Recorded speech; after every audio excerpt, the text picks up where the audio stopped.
ओम श्री गुरुवे नमः। ज्ञान गीता के इस मंच पर आपका सादर अभिनंदन।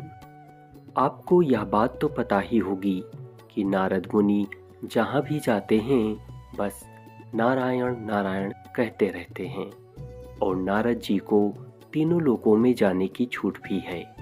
वे अपनी इच्छानुसार आराम से कहीं भी आ जा सकते हैं। बहुत समय पहले की बात है। एक दिन उन्होंने देखा कि एक किसान परमानंद की अवस्था में अपनी जमीन जोत रहा था। नारद जी को यह जानने की उत्सुकता हुई कि उसके आनंद का राज क्या है। जब वह उस किसान से बात करने पहुंचे तो वह अपनी जमीन को जोतने में इतना डूबा हुआ था कि उसने नारद मुनि पर ध्यान ही नहीं दिया। दोपहर के समय उसने काम से थोड़ा विराम लिया और खाना खाने के लिए एक पेड़ के नीचे बैठा। उसने एक बर्तन को खोला जिसमें थोड़ा सा भोजन था। उसने सिर्फ नारायण नारायण कहा और खाने लगा। किसान अपना खाना नारद मुनि के साथ बांटना चाहता था, मगर वह छोटी जात से होने के कारण नारद जी को भोजन के लिए नहीं कह सका। खैर, नारद जी तो उसके आनंद का कारण जानने के लिए आए थे। उन्होंने किसान से पूछा, तुम्हारे इस आनंद की वजह क्या है? किसान बोला, हर दिन नारायण अपने असली रूप में मेरे सामने आते हैं। मेरे आनंद का बस यही कारण है। नारद मुनि उसके बात से आश्चर्यचकित हुए और उससे पूछा कि तुम कौन सी साधना करते हो? किसान बोला, मुझे कोई साधना नहीं आती। मैं एक अज्ञानी और अनपढ़ हूँ। बस सुबह उठने के बाद मैं 3 बार नारायण नारायण बोलता हूँ और अपना काम शुरू करते समय मैं 3 बार नारायण नारायण बोलता हूँ।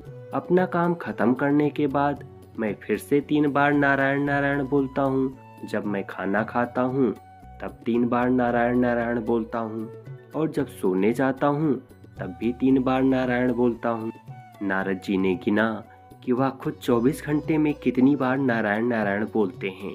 वह लाखों बार ऐसा करते हैं, मगर फिर भी उन्हें नारायण से मिलने के लिए बैकुंठ तक जाना पड़ता है, जो बहुत ही दूर था।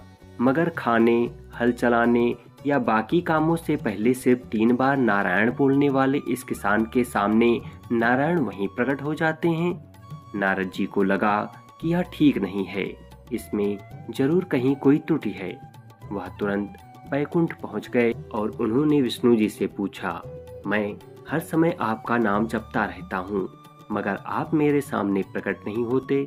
मुझे आकर आपके दर्शन करने पड़ते हैं, मगर उस किसान के सामने आप रोज प्रकट होते हैं और वह परमानंद में जीवन बिता रहा है।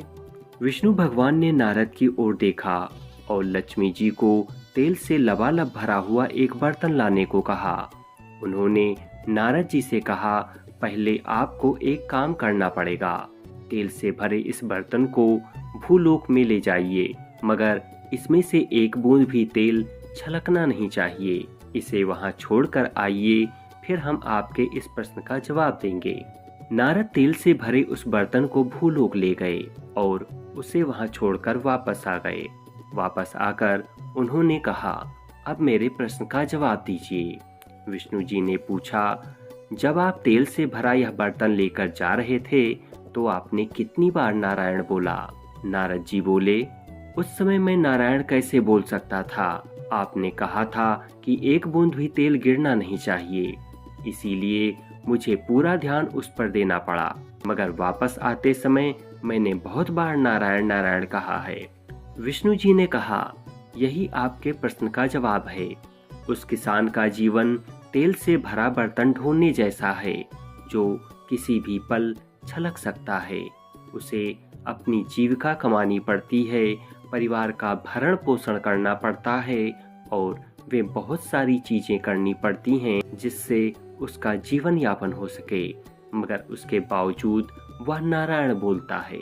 जब आप इस बर्तन में तेल लेकर जा रहे थे तो आपने एक बार भी नारायण नहीं कहा, यानी यह आसान तब होता है जब आपके पास करने के लिए कुछ नहीं होता है, जबकि अपने दायित्व को निभाते हुए निरंतर मेरा स्मरण करना बहुत कठिन होता है और ऐसा करने में जो समर्थ होते हैं वह मुझे बहुत प्रिय होते हैं। नारद जी को अब अपने सवाल का जवाब मिल चुका था। वह उस किसान की भक्ति से बहुत ही प्रभावित थे। वो कहते हैं ना कि आप जिस पल जीवन के एक आयाम से दूसरे आयाम में जाते हैं, उस समय अगर आप सिर्फ अपनी जागरूकता कायम रख पाएं तो आपको मुक्ति मिल सकती है। तो दोस्तों, इस कहानी से हमें यह शिक्षा मिलती है कि अपने हर काम को करने से पहले जो ईश्वर को स्मरण करते हैं, उनका ध्यान करते हैं, उनकी भक्ति करते हैं, ऐसे भक्तों के ऊपर ईश्वर की सदैव कृपा बनी रहती है। तो अब आप भी अपने हर काम से पहले बोलना शुरू करिए, नारायण नारायण नारायण। उम्मीद करता हूँ कि आपको यह कथा जरूर अच्छी लगी होगी। अगर हाँ, तो वीडियो को लाइक करें और अधिक से अधिक लोगों को शेयर करें। चैनल पर नए हैं तो इसे सब्सक्राइब करना ना भूलें। शीघ्र मिलेंगे एक नई वीडियो में कुछ नई जानकारी के साथ। तब तक मैं विवेक कुमार श्रीवास्तव आपसे विदा चाहूँगा। धन्यवाद।